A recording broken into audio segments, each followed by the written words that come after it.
Paling.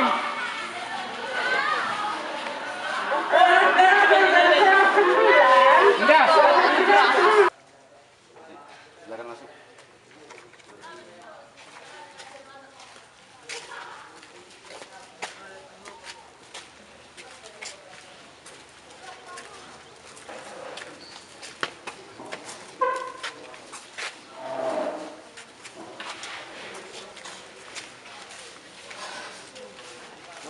Ya.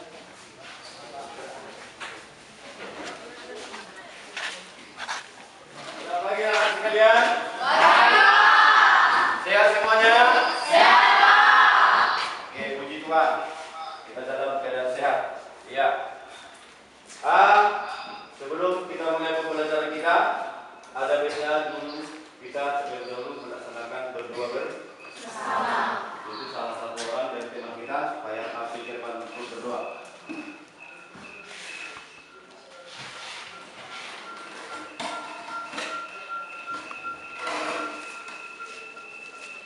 Sebelum kita mulai perjalanan kita, mari kita berdoa menurut percaya kita masing-masing. Allah Bapa kami mengasihi di dalam surga, puji dan syukur kami panjatkan kehadiran Bapa. Ya Bapa, sebelum kami melaksanakan perjalanan kami, berkati kami semua ya Bapa. Ya Bapa, tolong yang kami tinggalkan di rumah, berkati mereka Bapa.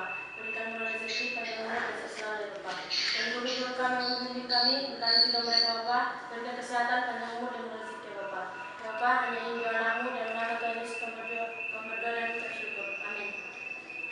Oke, silakan duduk. Nah, sebelum kita mulai pembelajaran kita, saya tanya dulu kesiapan Anda sekalian. Sudah siap menghadapi pembelajaran hari ini? Sudah.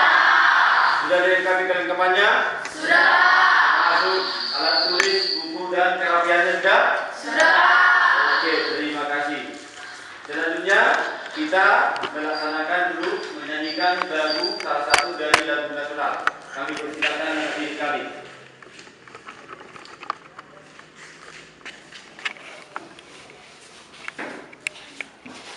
Berkibarlah benderaku, 1, 2, 3, ya. Berkibarlah benderaku, lambang suci termeriah di seluruh bangsa Indonesia. Kau tetap pujaan bangsa. Siapa berani menurunkan engkau serta rakyatmu membela? Sang merah putih yang berwibawa, berkibarlah selama-lamanya. Oke, terima kasih. Silakan dulu. Nah, kita mulai pelajaran kita. Tapi terlebih dahulu kita ambil absensi kehadiran anak-anak sekalian. Saya panggil satu-satu. Ayla Sihota, Ayo Pak. Angga Garo-Garo, Ayo Pak. Devi Srigar, Ayo Pak. Diki, Pak. bersekolah. Enggak Pak. Apa dalam keadaan sakit? Sakit Pak. Oke, mudah-mudahan anak-anak Diki tetap cepat sehat dan bisa berkumpul untuk besok hari sama kita kembali. Edo Ciliga, Ayo Pak. Indah Sari Sagala, Ajar Pak. Inka Hasri Horio, Ajar Pak. John Suga Ginting, Ayo Pak. Laura Marun, Ajar Pak. Melati Sekar, Ajar Pak. Roma Asitoha, Ajar Pak. Roma Ulia Reja, Martin Tarigan, Pak. Siti Pinan, Ajar Pak. Stefanus Pinan, Ayo Pak. Sipa Angreni. Ajar Pak. Oke, terima kasih. Nah, anak-anak sekalian, kita akan membahas bab 1, yaitu adalah nilai-nilai Pancasila dalam kerangka praktek penyelenggaraan pemerintahan negara Republik Indonesia. Di mana kita bahas di sini adalah sub A-nya, yaitu di sub A itu adalah sistem Pembagian kekuasaan negara Republik Indonesia. Iya. Nah, kalian akan mengamati video yang Bapak tayangkan. Nanti dari video yang Bapak tayangkan ini, Anda sekalian akan membuat atau mendapatkan informasi, dan informasi yang saya tanyakan itu akan Anda analisis dan membuat catatan di dalam buku sebagai bahan materinya. Nanti Bapak buat juga sebuah pertanyaan antar kelompok, nanti saya buat sebagai 3. Di situ nanti ada berdiskusi. Paham sekalian?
Ini adalah pendapat para ahli tentang apa yang dikatakan kekuasaan pada suatu negara.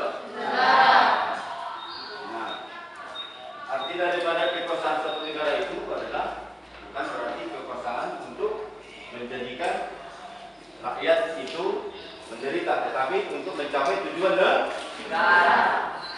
Jadi harus ada yang mengelola kekuasaan itu. Itulah yang nanti kemudian kita sebut lembaga.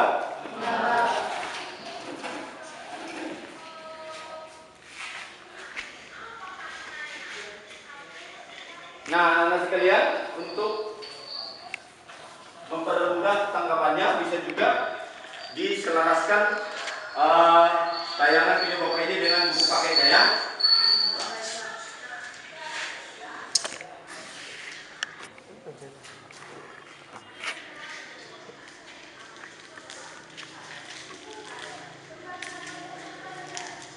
Ya, sekarang adalah konsep kekuasaan Indonesia. Tadi itu pendapat para ahli, sekarang penerapannya di Indonesia. Bagaimana konsep kekuasaan ini?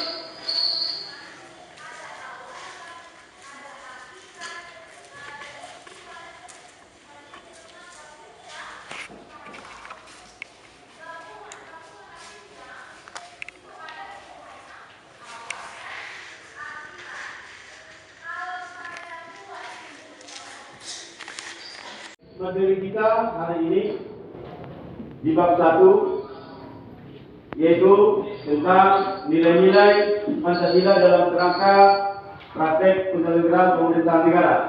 Dengan subtema atau bagian A-nya adalah sistem pembagian kekuasaan Republik Indonesia. Nah, sebelum kita membahas ini, mohon anak didik kami supaya mempersiapkan alat tulis atau segala persediaan yang dibutuhkan pada bagian ini. Nah, memulai pembelajaran kita,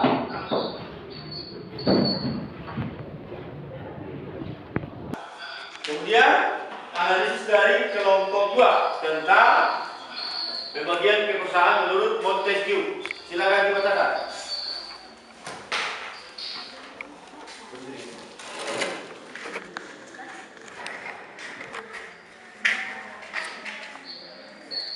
Lembaga eksekutif adalah lembaga yang memegang kekuasaan untuk menjalankan undang-undang penyelenggaraan pemerintahan negara. Kekuasaan ini dipegang oleh Presiden sebagaimana ditegaskan dalam Pasal 4 ayat 1 Undang-Undang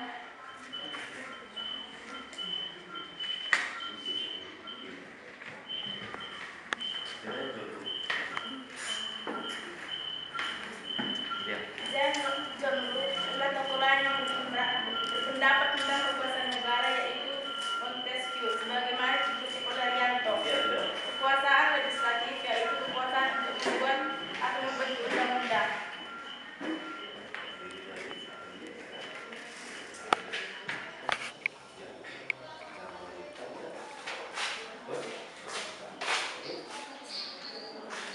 Iya. Ada perbedaan di situ antara pendapat John Locke dengan Montesquieu? Ada? Ada. Terdapat pada lembaga? Kalau Montesquieu tadi mengatakan lembaga yang menurut dia itu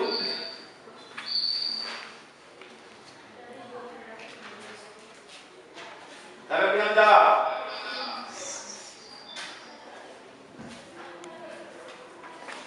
Ya, silakan. Dari dua pendapat ini, ada perbedaan pemikiran antara John Locke dengan Montesquieu. John Locke memasukkan kekuasaan yudikatif ke dalam kekuasaan eksekutif, sementara Montesquieu memandang kekuasaan pengadilan atau yudikatif itu sebagai kekuasaan yang berdiri sendiri. Iya, tentang menurut tidak. Iya, ada perbedaan kan? Iya. Demikianlah dulu dari kelompok 1 jawabannya untuk memperjelas daripada analisis dari kelompok 2. Sekarang analisis dari kelompok 3 tentang pembagian kekuasaan di Indonesia. Silakan.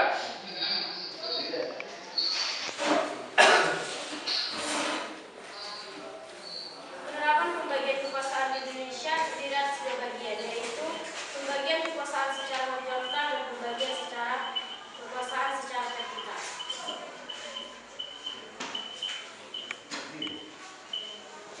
Pembagian secara vertikal dan pembagian secara horizontal. Ya, betul. Yang dikatakan horizontal adalah pembagian kekuasaan yang sederajat antar lembaga-lembaga negara.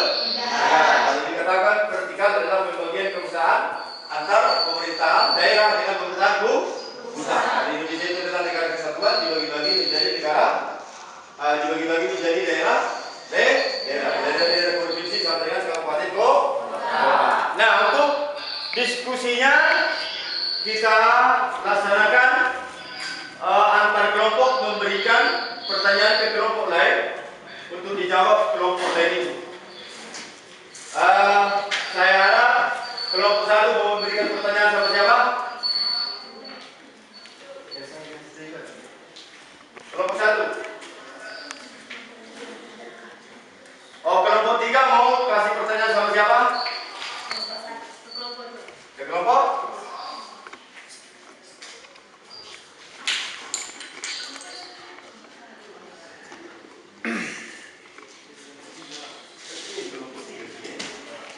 Oke, kelompok 2 memberikan pertanyaan kepada kelompok 3. Kelompok 3 memberikan pertanyaan kepada kelompok 1. Kalian ada memberikan pertanyaan? Ada sama kelompok 2. Oke. Nah, sekarang kelompok 1.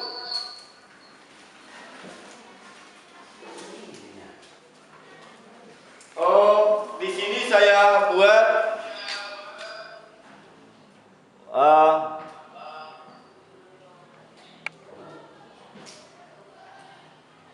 pertanyaan antar kelompok. Berarti satu kelompok memberikan pertanyaan kepada kelompok lain, ya kan?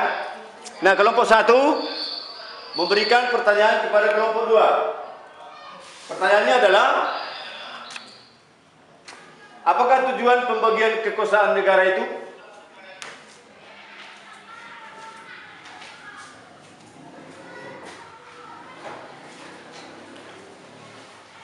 Tuliskan kelompok dua. Baik, terima kasih atas pertanyaan. Tuliskan pertanyaan dari kelompok satu.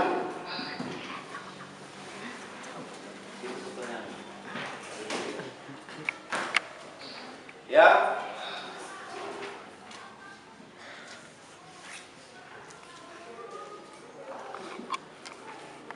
Kemudian kelompok 2 memberikan pertanyaan kepada kelompok 3.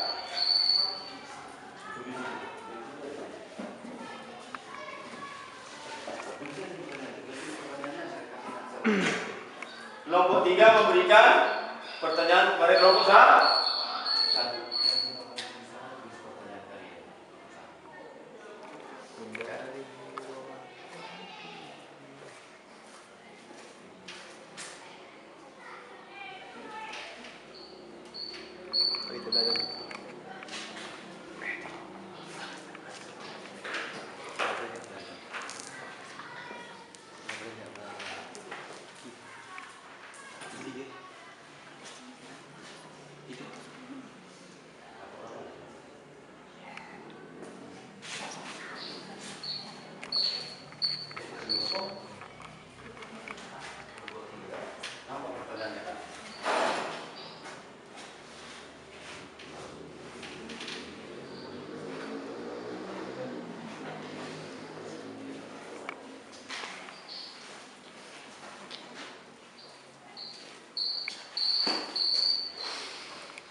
Kelompok 1 sudah siap? Sudah, Pak. Pertanyaan kalian untuk kelompok?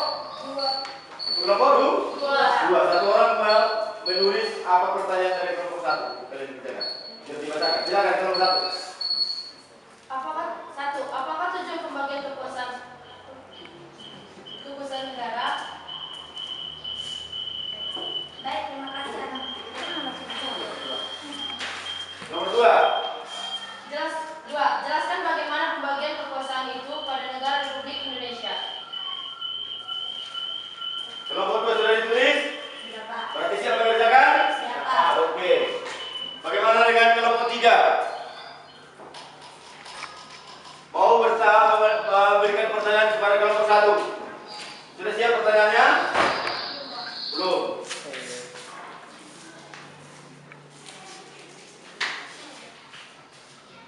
Berarti hanya kelompok 2 yang sudah mengerjakan soal, ya. Kelompok 2 sudah siap pertanyaannya untuk kelompok 3? Belum.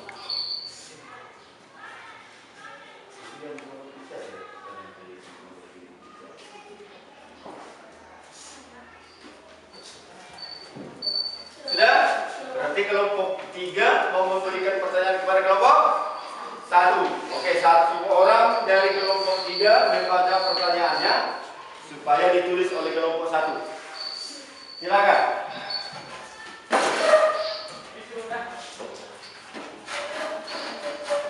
Apa yang menjadi alasan Presiden Republik Indonesia membentuk beberapa kementerian negara? 2. Apa yang menjadi alasan jumlah kementerian banyak pada 32 kementerian negara?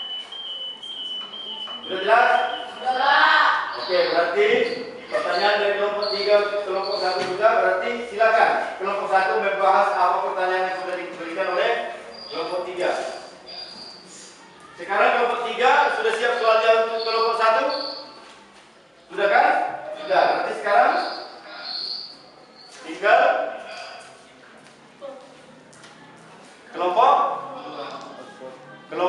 2 memberikan pertanyaan kepada kelompok 3. Sudah siap kelompok 2 pertanyaan untuk dikasih kepada kelompok 3? Sudah?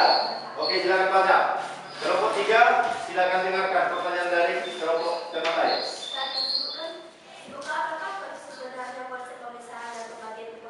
Oke, harus nampak kerjasama antar kelompok.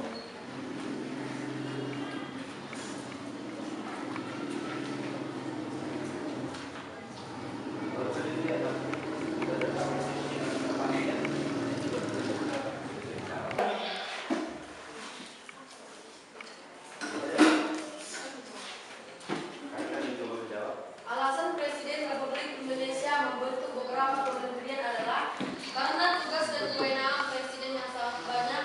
Hal ini tidak memungkinkan semua dikerjakan sendiri. Oleh karena itu, Presiden memerlukan orang lain untuk membantunya. Yang kedua, yang menjadi alasan jumlah kementerian Indonesia cukup banyak, ada sekitar 34 kementerian, yaitu adalah karena urusan pemerintah pun cukup banyak sehingga kementerian yang dibentuk Presiden dapat bertugas dengan maksimal sesuai bidangnya masing-masing. Ya, itulah jawaban dari kelompok 1. Bagaimana? Ada yang kurang dimengerti? Iya. Biarpun tidak, saya akan jelaskan sedikit. Karena sistem pemerintahan Indonesia itu adalah presidensil. Kekuasaan itu di tangan presiden dan tugasnya cukup banyak. Maka Bapak Presiden di layaknya dibantu oleh lembaga itulah dibentuk lembaga kementerian. Nah, sekarang untuk kelompok kedua, supaya menjawab pertanyaan dari kelompok 1, silakan. Tujuan pembagian kekuasaan adalah supaya tidak terjadi praktik perebutan kekuasaan pada satu orang atau lembaga, sehingga pemerintahan yang absolut dan otoriter dapat dihindari. Supaya terjadi kontrol dan kesenjangan dan kekuasaan pada negara, maka kekuasaan itu pemerintahan itu dipisahkan dan atau dibagi oleh beberapa lembaga-lembaga negara. Nomor 2. Pembagian kekuasaan di Indonesia adalah dengan mekanisme pembagian kekuasaan itu dibagi dalam beberapa bagian, yaitu lembaga legislatif, lembaga eksekutif, dan lembaga yudikatif. Hal ini membawa konsekuensi bahwa di antara tiga lembaga dimungkinkan koordinasi atau bekerjasama dan tidak bekerja sendiri-sendiri dalam media lembaga. Demikian jawaban saya dari kelompok 2. Terima kasih. Ya, begitulah jawaban dari kelompok 2. Sekarang ke kelompok 3. Kami persilakan.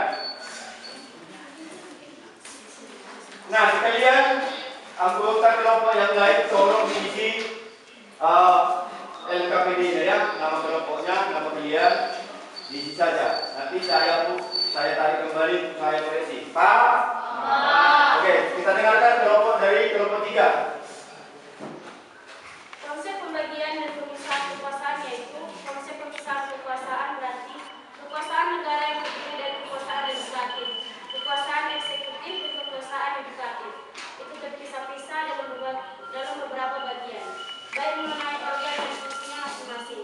Dengan kata lain, lembaga pemegang kekuasaan negara itu terpisah satu sama lain, berdiri sendiri tanpa memerlukan koordinasi atau kerjasama dengan lembaga lainnya.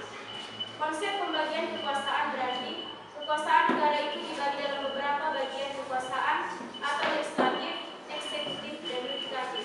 Tapi tidak dipisahkan sehingga antar pemegang kekuasaan itu dimungkinkan menjadi koordinasi dan kerjasama antar lembaga.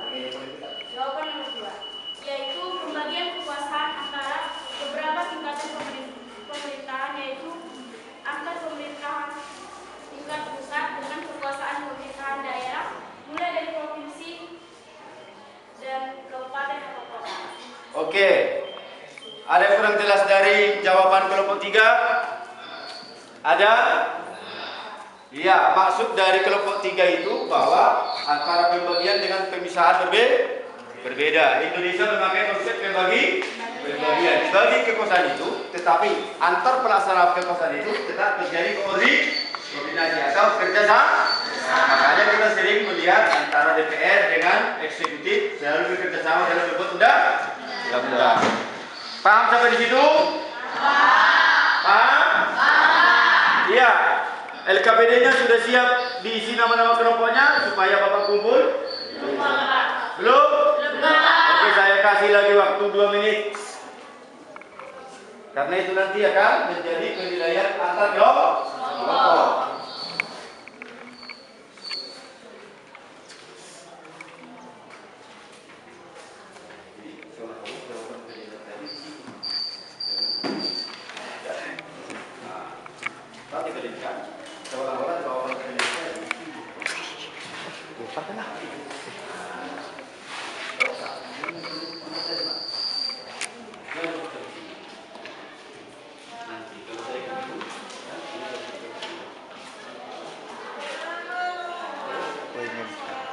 Dari gerbang kau bilang, dari gerbang.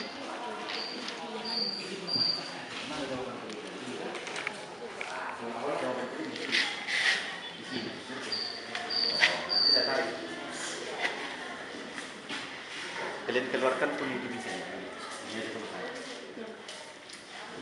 Kelompok 3 sudah LKPD-nya?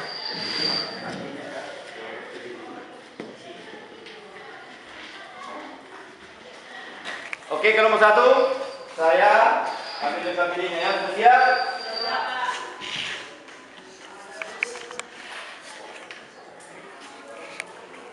Oke, LKPD kelompok 2,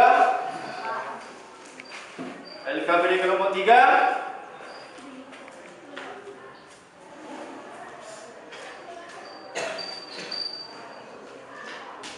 Oke, mudah-mudahan nilainya bagus karena kita berkelompok ya.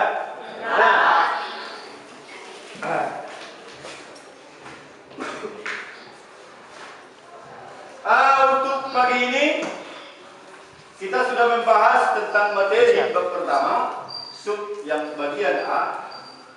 Dan negara di Indonesia tidak dipegang oleh satu atau satu lembaga, melainkan kekuasaan itu dibagi lembaga-lembaga negara lain, yaitu lembaga legislatif, pembuat undang-undang, lembaga eksekutif yang menjalankan undang-undang, dan lembaga yudikatif, lembaga kehakiman. Oke, itulah dari kelompok 1. Tepuk tangan dulu, mereka sudah menyimpulkan.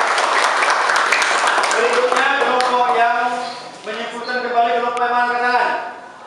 Oke, kelompok 2. Kesimpulannya adalah kekuasaan membuat undang-undang tidak hanya berada pada bagian legislatif, tetapi juga berada pada lembaga eksekutif. Terima kasih. Oke, tepuk tangan dulu karena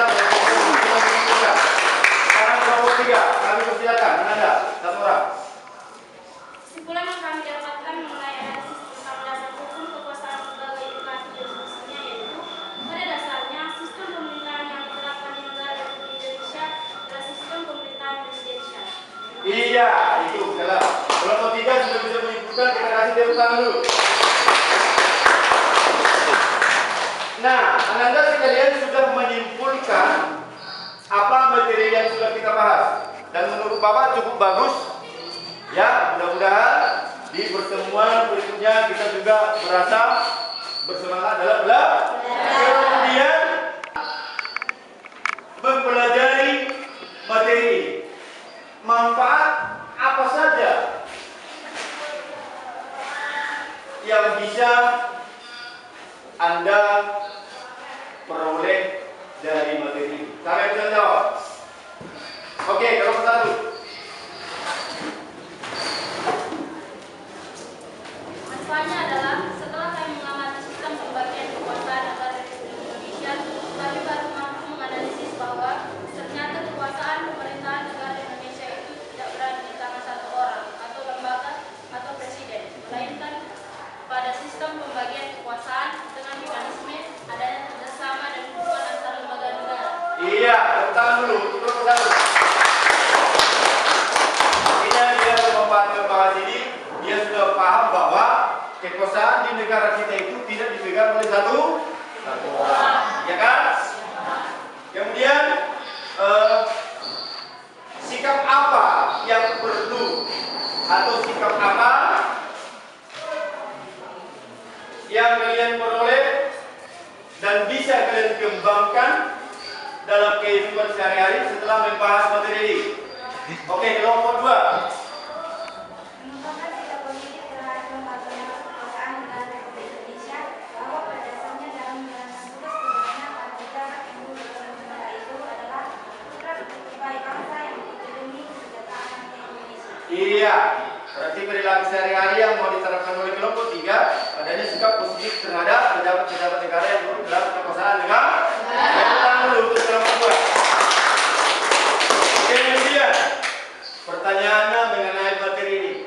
Bagaimana perasaan Anda sekarang? Nah, dari kelompok 3. Perasaan kami dengan model pembelajaran ini kami bersemangat, tidak membosankan dan termotivasi dengan model pembelajaran yang telah kami terima. Iya, menurut kelompok 3 dengan model pembelajaran ini bersemangat, termotivasi dan memiliki gairah. Tepuk tangan untuk kelompok 3. Iya. Untuk materi hari ini kita akhiri sampai di sini. Kemudian untuk minggu depan baca materi berikutnya di bab 1 kedua tentang kedudukan dan fungsi Kementerian Negara Republik Indonesia. Nah, dari situ saya mohon tugas individu buat pertanyaan dan dijawab sendiri. Setelah selesai kirimkan ke email Bapak yang sudah ada sebelumnya. Paham? Oke, terima kasih atas perhatiannya. Untuk itu, untuk menutup materi kita ini, sebelum berdoa kita nyanyikan lagi salah satu lagu nasional. Silakan.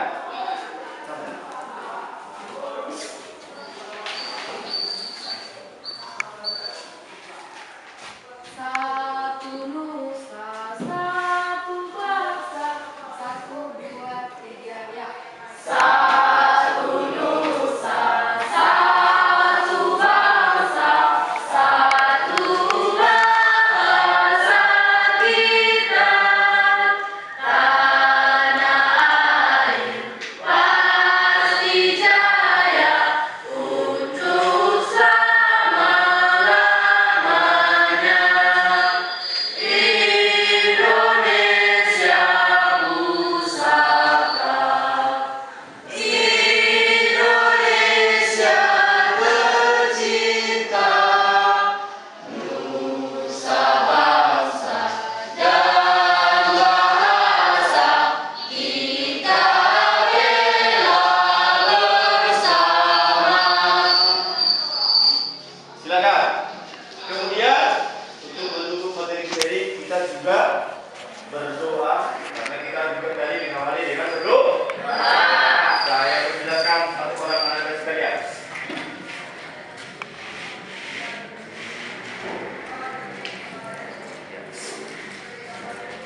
Untuk menutup pelajaran kita, mari kita berdoa kepada Yang Maha Kuasa. Allah Bapa kami berkati di dalam surga, puji dan syukur kami mendapat kehadirat ya Bapa. Ya Bapa, sehingga kita selesai pelajaran kami, berkati kami Bapa. Kemarin kami, berkati kami Bapa. Ya Bapa, kedua orang tua yang kami tinggalkan di rumah, berkati mereka Bapa. Dan guru-guru yang memimpin kami, berkati juga mereka, panjang umur dan sehat selalu ya Bapa. Hanya ini doa anakmu dalam nama Tuhan Yesus kami berdoa. Amin. Oke, selamat ketemu minggu depan. Bapak akhiri dengan semoga pelajaran berikutnya bisa kalian ikuti dengan baik dan dalam kita tetap dalam keadaan sehat. Selamat pagi.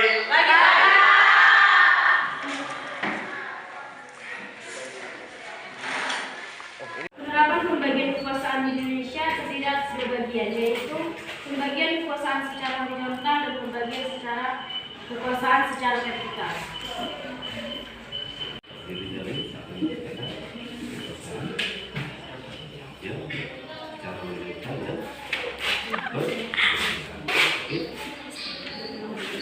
Ada kekuasaan pengadilan atau yudikatif itu sebagai kekuasaan yang berdiri sendiri. Iya, kita dulu tidak.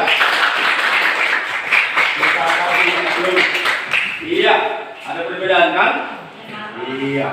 Demikianlah dulu dari kelompok satu jawabannya untuk memperjelas daripada analisis dari kelompok dua. Sekarang analisis dari kelompok 3 tentang pembagian kekayaan di Indonesia. Merekam.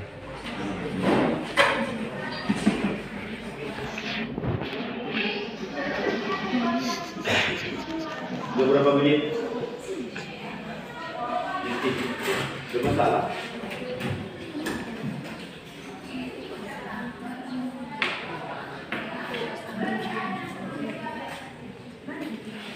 Iya. Wah, Alfi.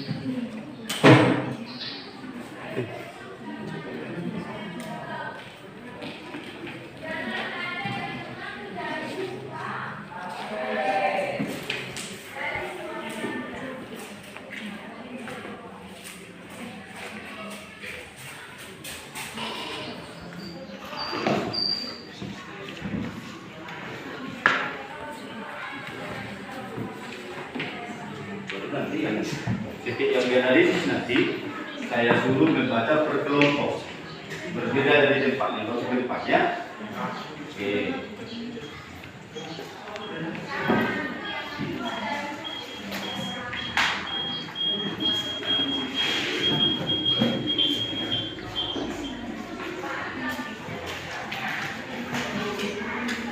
Sudah siap anak-anak?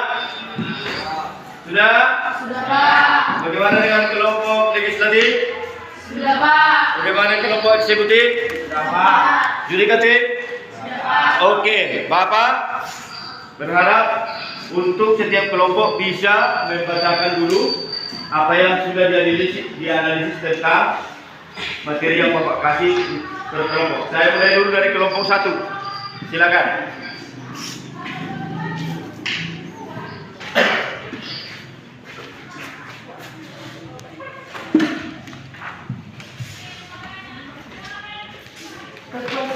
Kekuasaan menurut Jarno, pendapatan bahwa raja yang absolut dapat sebuah sistem menariki tidaklah sejalan dengan keinginan masyarakat. 2. Dalam bukunya Two Truths of Civil Government, John Locke berpendapatan bahwa idealnya kekuasaan negara dibagi menjadi 3 bagian, yaitu kekuasaan legislatif, kekuasaan eksekutif, dan kekuasaan federatif. Iya, ada yang perlu dijelaskan? Jangan lupa begitu ya. Oke, maksudnya di situ John Locke membuat teorinya ketika dia melihat adanya kekuasaan raja yang absolut. Kekuasaan raja yang absolut dikatakan di situ kekuasaan raja yang berada di tangan raja sebelumnya sehingga dia bertindak sewenang. Jadi John Locke mengeluarkan teori ada baiknya kekuasaan itu dibagi menjadi 3 lembaga. Nah, itulah analisis dari kelompok 1. Nah, kemudian analisis dari kelompok 2 tentang pembagian kekuasaan menurut Montesquieu. Silakan dibacakan.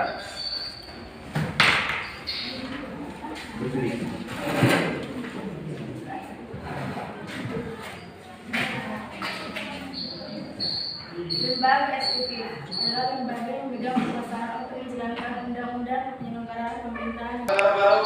Pak Jeffrey Siregar. Ayo, Pak. Niki. Dari sakit. Sakit, Pak. Mudah-mudahan anak-anak dari Niki dalam keadaan sehat. Edo Jessica. Ayo, Pak. Indasari Sagala. Ada, Pak. Inka. Ada, Pak. John Suka. Ayo, Pak. Laura Barus. Ada, Pak. Balan Sekar. Romasi. Ada, Pak. Romauli. Martin. Ayo, Pak. Siti Pinem. Ada, Pak. Barus. Ayo, Pak. Sipang Greni. Ada, Pak. Iya. Satu orang tidak ada, mudah-mudahan yang sakit itu cepat sembuh. Nah, sudah siap belajar? Sudah. Sudah rapi? Sudah. Yang sudah dapat nih. Ruangannya sudah Yang bersih. sudah dapat. Kalau ada sampah harus diambilkan. Ada, Pak. Permisi, Pak, ada sampah. Oke, silakan.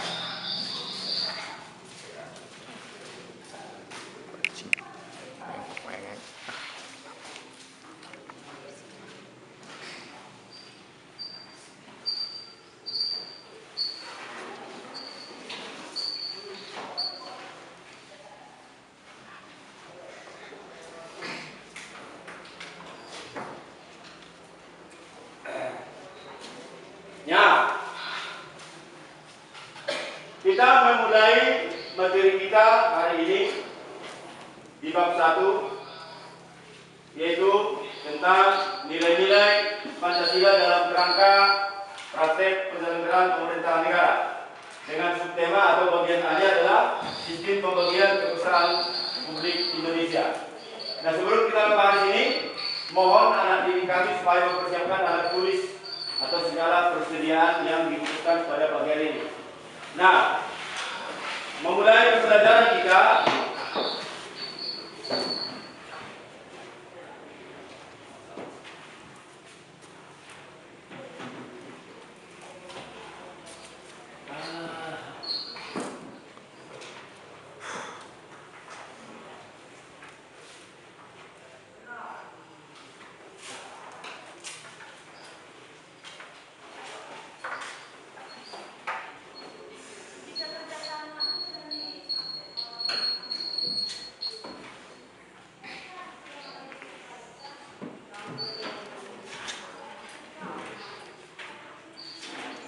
ada baiknya Anda sekalian mengamati dulu video ini, baru kemudian dari pengamatan Anda, anak-anak sekalian, saya buat nanti kegiatan kelompoknya, membuat, menganalisis dan membuat catatan sebagai materi untuk dipelajari pada materi ini. Paham kan anak sekalian?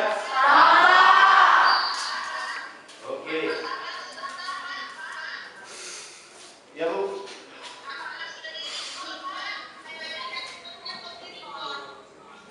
Oh belum Bu?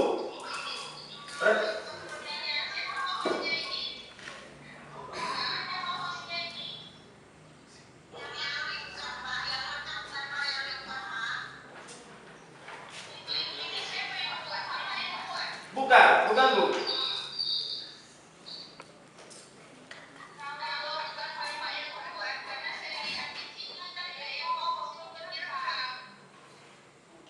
Ini dikirim Bu.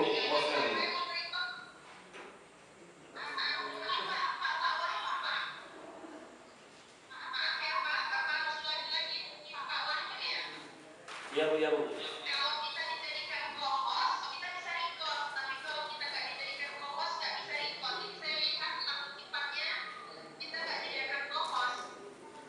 Oke Bu, saya hubungi ya Bu.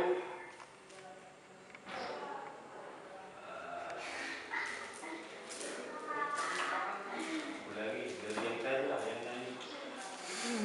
Lagi dari mana ya?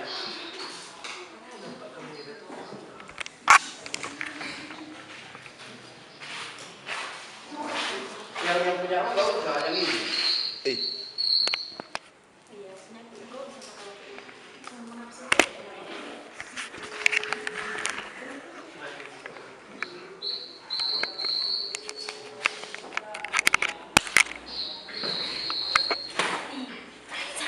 Gila kan, video.